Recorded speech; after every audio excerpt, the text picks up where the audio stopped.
Ladies and gentlemen, Greg McCloskey from ForexLive.com. This is a Forex quick look. We're going to take a look at the New Zealand versus US dollar. Today's date is December 3rd, 2024. Let's get started.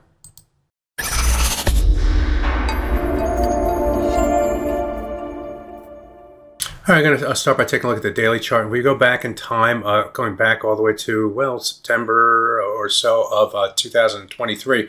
The low prices through here stalled near this yellow area. This yellow area comes between 0.5848 and 0.5859. Remember that. In this period right here, the price fell below that level and looked like it was going to extend to the downside, increasing the bearish bias. But we did rotate back to the upside, try to stay below the levels right through here, but then moved above that level. And the last thing we did here was come down, correct to this swing area, find support, and move to the upside. So that helped to define this area as more of a support level. And you can see how the price came down to here. If it rotated to the upside, came here, rotated to the upside. It wasn't until last month that the price started to fall again below this level. Sellers had their shot to move below that level, not once, but twice through these two periods. And what happened? It couldn't sustain the momentum, just like over here. And we started to see a rotation back to the upside.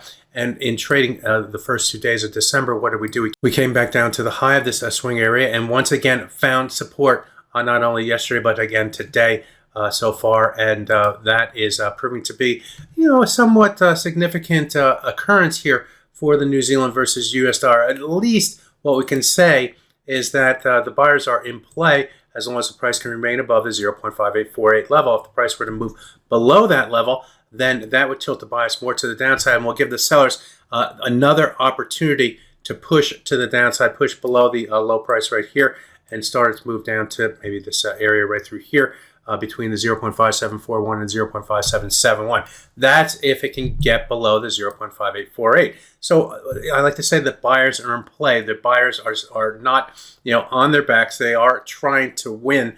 It's whether they can actually cause the price to move higher and start to take out levels on the top side. So what levels need to be taken out on the top side? Well, to find that, you need to go to a lower time period like the hourly chart.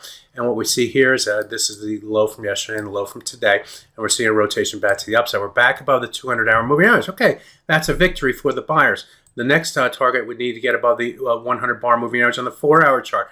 That level comes in at 0.588886. If we get above that level, that would increase the bullish bias. And finally, if we get above the 100-hour moving average, which did a pretty decent job of holding resistance on the correction into the close late yesterday. If we get above that level at 0.58937, then the buyers can talk a little bit more. They can talk about their victories against the moving averages, maybe even against a 38.2% retracement of this move to the downside. And that's what starts a probe in the opposite direction.